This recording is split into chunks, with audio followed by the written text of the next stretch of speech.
Semuanya bisa kita ajak masuk surga karena mereka adalah keturunan-keturunan yang soleh berdasarkan ayat ini. Jamaah yang berbahagia, yang kedua, kalau tadi yang pertama motivasi Rasulullah, kalau ingin menggantungkan cita-cita hidup bahagia di akhirat, gantungkan setinggi-tingginya, minta surga Firdaus. Kemudian yang kedua, motivasi dari Allah Subhanahu wa taala. Kita ternyata bisa mengajak bapak-bapak kita, pasangan-pasangan kita dan keturunan kita untuk bersama-sama masuk surga Adnin itu.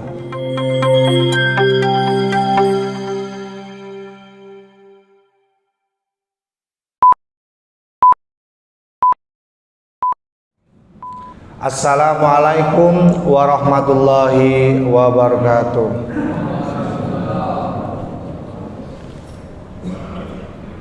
Hamdan syukran lillahi wahdah, wala haula wala quwata illa billah. Asyhadu an la ilaha illallah wa asyhadu anna Muhammadan abduhu wa rasuluh, amma ba'd. Bapak Ibu jamaah sholat subuh yang dimuliakan Allah, puji syukur alhamdulillah pada pagi hari ini kita semua bisa memulai kehidupan kita dengan ruku sujud di hadapan Allah Subhanahu wa taala. Kita berharap apa yang kita laksanakan pada pagi hari ini bisa membantu kita untuk terus semangat menebar kebaikan-kebaikan dalam kehidupan kita sehari-hari. Salawat serta salam marilah kita juga sampaikan kepada junjungan kita Nabi Muhammad SAW, kepada keluarganya, kepada para sahabatnya, dan juga kepada seluruh umatnya yang tetap istiqomah menjalankan tuntunannya hingga akhir zaman nanti. Bapak Ibu sekalian jamaah sholat subuh yang dimuliakan Allah, pada bulan yang lalu saya pernah diundang menghadiri pengajian di Bangkalan, pengajian keluarga setiap 3 bulan sekali. Karena pengajian keluarga, maka semua yang hadir itu wajib membawa keluarganya masing-masing, membawa istrinya, membawa anaknya, bahkan membawa mantunya dan cucunya, tergantung berapa orang di keluarganya masing-masing. Diusahakan bisa diajak untuk mengikuti pengajian keluarga setiap 3 bulan sekali. Jamaah sholat subuh yang dimuliakan Allah, judul pengajiannya juga sangat menarik sesuai dengan pengajiannya.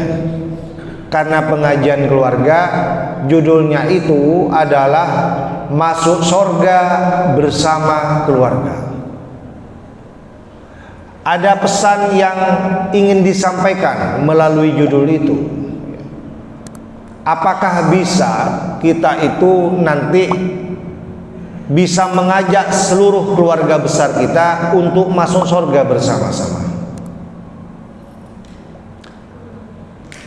Dan jika bisa, apakah itu tidak muluk-muluk, Ustaz? Jamaah yang berbahagia, untuk sebuah cita-cita, cita-cita ingin bahagia di akhirat, cita-cita itu tidaklah muluk-muluk. Karena kita saja dalam kehidupan dunia cita-citanya juga selalu menggantungkan setinggi-tingginya, setinggi langit kalau katanya anak-anak kita. Kalau dalam kehidupan dunia saja kita selalu mengajarkan kepada anak-anak kita, gantungkan cita-citamu setinggi langit. Kenapa? Untuk kehidupan akhirat kita tidak bisa mengajarkan kepada semua keluarga kita untuk menggantungkan cita-citanya setinggi-tingginya, termasuk ingin masuk surga bersama-sama keluarga besar kita. Jamaah yang berbahagia, Rasulullah memberikan motivasi kepada kita semua ya. Kalau kita memang menginginkan seluruh keluarga besar kita masuk surga, maka itu bisa kita wujudkan. Rasulullah bersabda dalam sebuah hadis yang diriwayatkan oleh Imam Bukhari, "Fa idza sa'altumullah fas'aluhu jannatal firdaus." Kalau kamu berdoa kepada Allah, mintalah kepada Allah itu surga yang namanya surga Firdaus. Fa innaha a'lal jannat, sesungguhnya surga Firdaus itu adalah paling tingginya surga. Fauqaha arsyur rahman, di atasnya itu ada arsy-Nya Allah.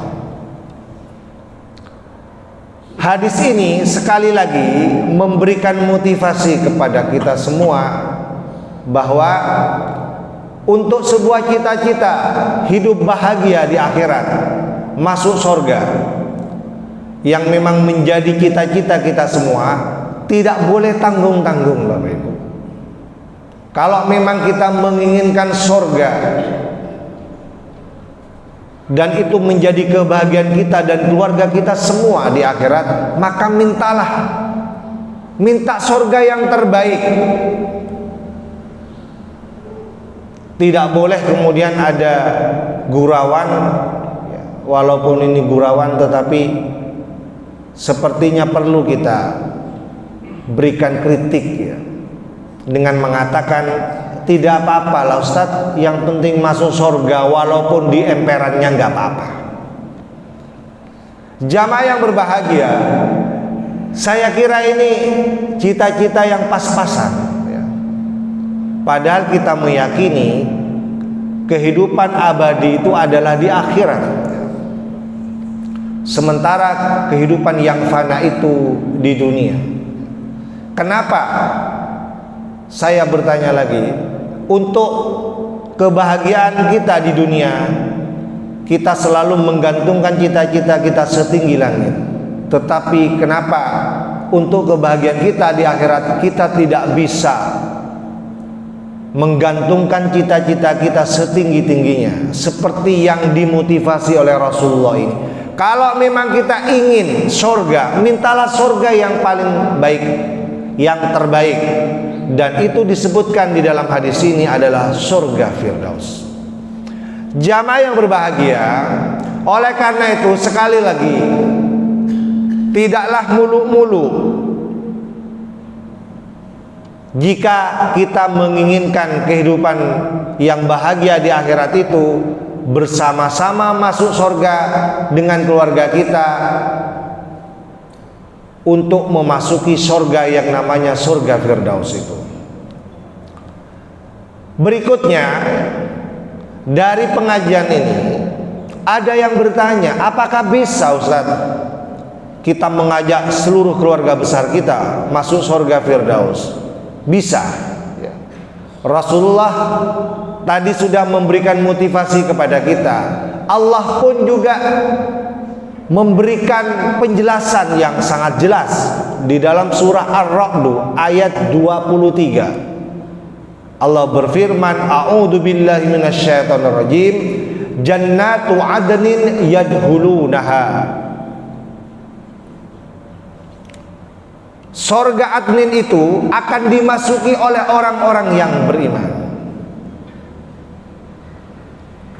Wa man solha min abaihim wa azwajihim wa dzurriyyatihim. Selain mereka yang beriman itu, maka akan diikuti siapa saja yang akan mengikuti orang-orang yang beriman untuk masuk ke surga adnin itu. Wa man solha min abaihim, orang-orang yang soleh dari kalangan bapak-bapak mereka, min abaihim, dari bapak-bapak mereka. Berarti bapak kita ya, embah kita, buyut kita dan terus ke atas, itu bisa kita ajak untuk masuk surga selama mereka semua adalah orang-orang yang soleh.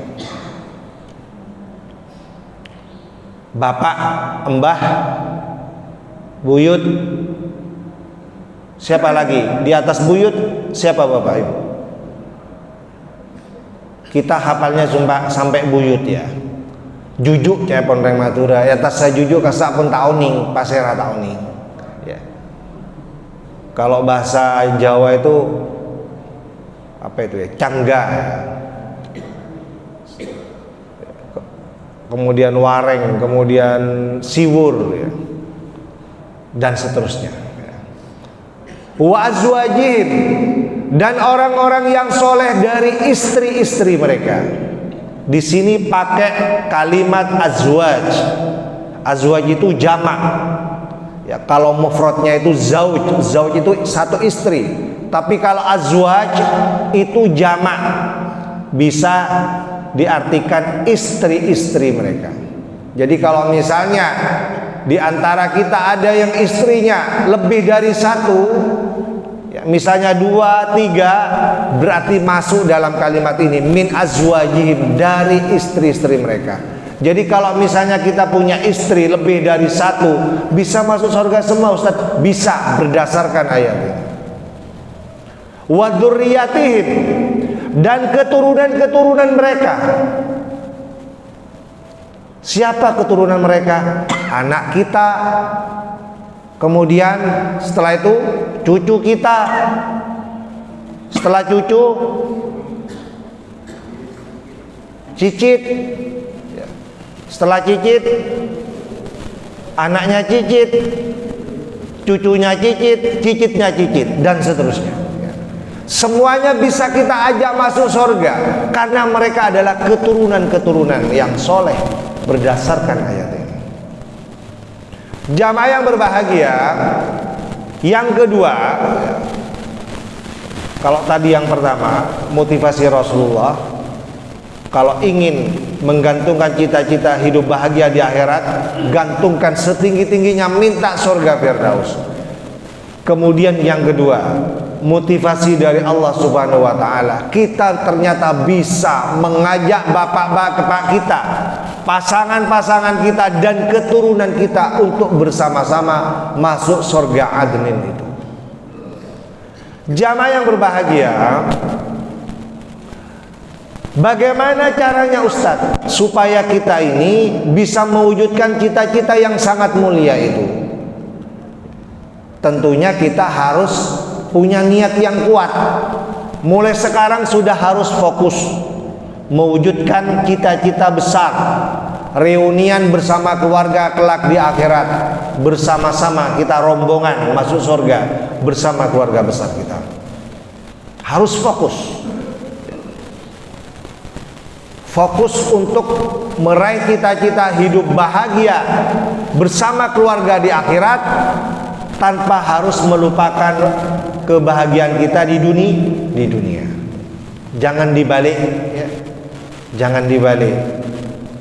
Kalau dibalik gimana Ustaz? Kalau dibalik, fokus menggapai cita-cita bahagia di dunia tanpa harus melupakan hidup bahagia di akhirat. Nah, ini cita-cita kita yang hidup di zaman sekarang. Banyak yang bercita-cita lebih fokus bagaimana caranya mewujudkan cita-cita bahagia di dunia tanpa harus melupakan cita-cita bahagia hidup di akhir. Makanya jangan salahkan kalau kita tanya kepada anak kita, misalnya kita nyoba tanya kepada anak kita, nanti dicoba tanya, cobalah sekali-kali diajak untuk rajin pengajian. Karena pengajian kan banyak, tidak hanya pengajian subuh, ya. Dalam 1 minggu saja banyak pengajian, ya. Coba diajak, bisa enggak diajak pengajian, kemudian dengarkan jawabannya. Saya pernah itu mencoba mengajak anak saya sendiri, ya. Ayo kita sekali-kali ikut pengajian PCM kota, ya. Kalau jawaban anak saya yang pertama siap dan bisa ikut, Tetapi anak saya yang kedua ini, yang kembar ini agak susah. Apa jawabannya? Siap ya. Yang penting tidak berbarengan dengan jadwal futsal katanya. Coba Bapak Ibu. Kalau cuma satu kali saja, mungkin kita maklumi ya, nggak apa-apa. Tapi kalau setiap kali diajak ke pengajian ya, dan kegiatan ukhrawi lainnya, kemudian jawabannya selalu itu Bapak Ibu, yang penting tidak berbarengan dengan jadwal futsal ya, berarti kita sudah salah ya, melakukan orientasi, mengarahkan anak-anak kita supaya fokus kepada kebahagiaan akhirat daripada kebahagiaan dunia. Jamaah yang berbahagia, nah sekali lagi, kalau ini terus berulang-ulang ya, maka kita akan mengalami kesulitan ya. Apa kita bisa mengajak semua anak-anak keturunan kita bersama-sama nanti masuk surga, kalau orientasinya itu selalu lebih mengedepankan kebahagiaannya, cita-citanya di dunia saja. Bapak Ibu sekalian, jamaah yang berbahagia, sekali lagi ini penting kita mulai dari yang kecil-kecil, nggak usah yang mulu-mulu dulu. Bisa nggak anak kita itu diajak fokus untuk mewujudkan cita-cita bersama keluarga besar kita masuk surga kelak di akhirat itu. Bapak Ibu sekalian, jamaah yang berbahagia, kita harus belajar dari Nabi Yakub. Nabi Yakub ini adalah contoh bagaimana orang tua bisa mengarahkan anaknya untuk fokus mewujudkan cita-cita bahagia di akhirat tanpa harus melupakan kebahagiaannya di dunia. Tidak dibalik. Disebutkan di dalam sebuah ayat surah Al-Baqarah ayat 133. Allah berfirman, a'udzubillahi minasyaitonirrajim. Am kuntum syuhada, apakah kamu tidak menyaksikan idh hadara Yaqubal maut, detik-detik terakhir Nabi Yakub menjemput kematian, wafat. Idh qala li banihi, dia bertanya kepada anak-anaknya. Apa yang ditanyakan oleh Nabi Yakub kepada keturunan-keturunannya? Ma ta'buduna mim ba'di, apa yang akan kamu sembah setelah sepeninggalanku wahai anak-anak? Coba diperhatikan kata-kata Nabi Yakub yang saya bacakan tadi. Ma ta'buduna mim ba'di, apa yang akan kamu sembah setelah bapakmu ini sudah tidak ada di dunia? Fokus dia mengarahkan anaknya untuk memikirkan kebahagiaannya di akhirat. Sekarang bandingkan dengan kita. Seandainya kita menjadi Nabi Yakub di zaman modern sekarang, apakah kita bisa mengarahkan anak kita pada saat kita sudah tahu akan segera menghadap Allah dengan bertanya tentang hal yang sama seperti Nabi Yakub ini? Atau jangan-jangan sebaliknya, kita lebih fokus mengarahkan anak-anak kita, keturunan kita untuk memikirkan kehidupan dunianya saja, dengan bertanya, dengan mengatakan, dengan mewasiatkan ya, kalau orang Madura biasanya apa wasiatnya sebelum wafat untuk anak-anaknya? Biasanya sengak cak atau karan deki bila tak ada engkau patepak tanah sebede sarongki bagi patil patepak romana jaga kebai pamulian cek jual. Ini mungkin contoh wasiat yang biasanya sering kita dengar ketika orang di zaman modern ini akan segera wafat. Selalu wasiatnya itu saja. berhenti pada persoalan dunia. Yang diwasiatkan itu adalah persoalan dunia. Anaknya diingatkan hanya untuk urusan dunia, tapi kenapa tidak muncul di pikiran orang tua sekarang? Bagaimana nasib anak-anaknya nanti sepeninggalannya? Apakah tidak khawatir dia itu berubah keimanannya? Jamaah yang berbahagia, di dalam surah At-Tur, ayat 21, Allah berfirman, a'udzubillahi minasyaitonirrajim, walladzina amanu wattaba'athum dzurriyyatuhum biimanin. Orang-orang yang beriman itu, ya, dan orang-orang yang mengikutinya dengan keimanan juga, alhaqna bihim dzurriyyatahum, akan kami kumpulkan mereka kelak bersama mereka, bersama keturunan mereka itu. Nabi Yakub itu paham itu, Bapak Ibu. Dia ingin memastikan sebelum dia wafat, kelak dia bisa berkumpul bersama keturunannya. Oleh karena itu, sebelum dia wafat, dia minta kepastian kepada anak-anaknya bahwa mereka tetap berada dalam keimanan yang sama. Sama-sama menyembah Allah, sama-sama beribadah kepada Allah, sama-sama rajin pengajian, sama-sama rajin sedekah, dan seterusnya. Makanya jawaban dari anaknya apa? Qalu, mereka menjawab, na'budu ilahaka wa ilaha abaika Ibrahima wa Ismaila wa Ishaq ilahan wahida. Kami akan tetap menyembah Tuhanmu dan menyembah Tuhan bapak-bapakmu, Nabi Ibrahim, Nabi Ismail, dan Nabi Ishak. Tidak perlu khawatir, wahai bapakku. Sepeninggalanmu nanti, anak-anakmu ini akan tetap berada dalam keimanan yang sama. Kami akan tetap menyembah Allah, kami akan tetap rajin beribadah, kami akan tetap rajin pengajian sebagaimana yang sudah engkau lakukan selama ini bersama keluarga kita. Jamaah yang berbahagia, betapa bahagianya orang tua sebelum dia menghadap Allah Subhanahu wa taala, dia sudah mendapatkan kepastian bahwa anak-anaknya semua akan tetap selalu berada dalam keimanan yang sama, sehingga keinginannya untuk berkumpul bersama keluarganya di akhirat kelak di surganya Allah itu akan tetap bisa diwujudkan. Jamaah yang berbahagia, oleh karena itu perlu kita pahami apa hikmah dibalik wasiat Nabi Yakub ini.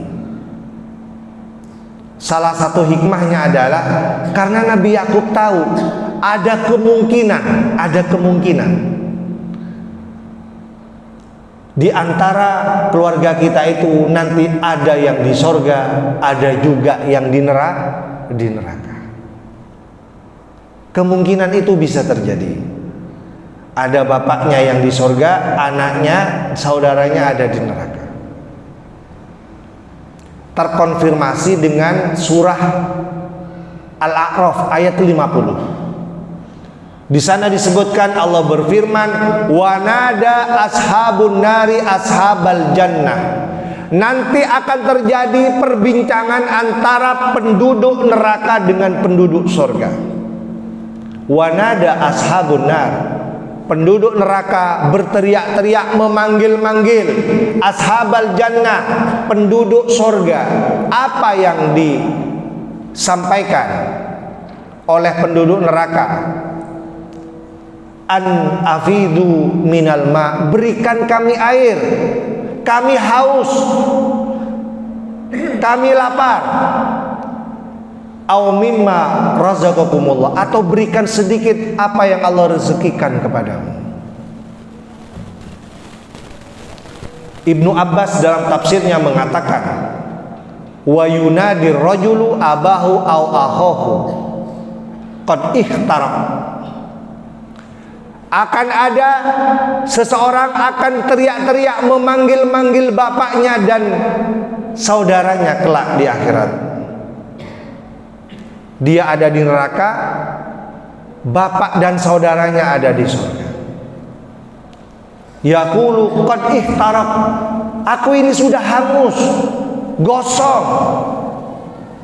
Afid alayya minal ma, berikan aku air. Disebutkan di dalam tafsir, untuk menunggu jawaban dari penduduk surga itu butuh waktu 40 tahun Bapak Ibu. Jadi untuk mendapatkan jawaban bisa atau tidak mendapatkan setetes air dan sedikit rezeki yang Allah berikan itu butuh waktu 40 tahun. Kok bisa gitu Ustaz? Apakah sudah tidak kenal lagi siapa yang berteriak-teriak di neraka itu? Masa tidak tahu itu anaknya? Masa tidak tahu itu bapaknya? Masa tidak tahu itu saudaranya? Imam Al-Qurtubi menyebutkan di dalam kitabnya, wa ahlul jannah la ya'rifunahum, penduduk surga itu sudah tidak mengenal lagi mereka yang ada di neraka itu. Kenapa? Lisawadi wujuhihim, karena hitamnya muka-muka mereka. Jadi gosong Bapak Ibu. Dari gosongnya, dari hitamnya muka-muka mereka, penduduk surga walaupun itu bapaknya, walaupun itu saudaranya, sudah tidak kenal lagi siapa yang memanggil-manggilnya di neraka itu. Jamaah yang berbahagia, sekali lagi Nabi Yakub paham. Dia khawatir nanti akan ada salah seorang atau beberapa orang keturunannya tidak bisa berkumpul di surga. Makanya sebelum wafat dia ingin memastikan semua keturunannya itu tetap istiqomah, beriman kepada Allah, beribadah kepada Allah. Kenapa? Karena beliau tahu nanti akan terjadi dalam satu keluarga itu ada yang terpisah, sebagiannya ada yang di surga, sebagiannya ada di neraka berdasarkan ayat 50 surah Al-A'raf ini. Semoga apa yang saya sampaikan ini bermanfaat, menjadi renungan kita bersama, sekaligus juga memberikan motivasi kepada kita semua supaya kita bisa mulai sekarang bisa kita menyemangati semua anggota keluarga kita, betapa kita ternyata bisa bersama-sama masuk surga. Tentunya ya kita harus rajin hadir di taman-taman surga, di majelis ilmu seperti ini. Ini salah satu contoh saja ya. Bagaimana caranya supaya lebih mudah masuk surga. Kita ajak anak-anak kita, keluarga kita untuk aktif di taman-taman surga ya. Jadi ada taman-taman surga di dunia, majelis ilmu itu. Karena dengan menghadiri majelis ilmu itu, kita akan banyak dapat ilmu yang memudahkan langkah kita untuk menuju surga. Semoga bermanfaat. Marilah kita tutup kajian kita dengan doa kafaratul majelis. Assalamualaikum warahmatullahi wabarakatuh.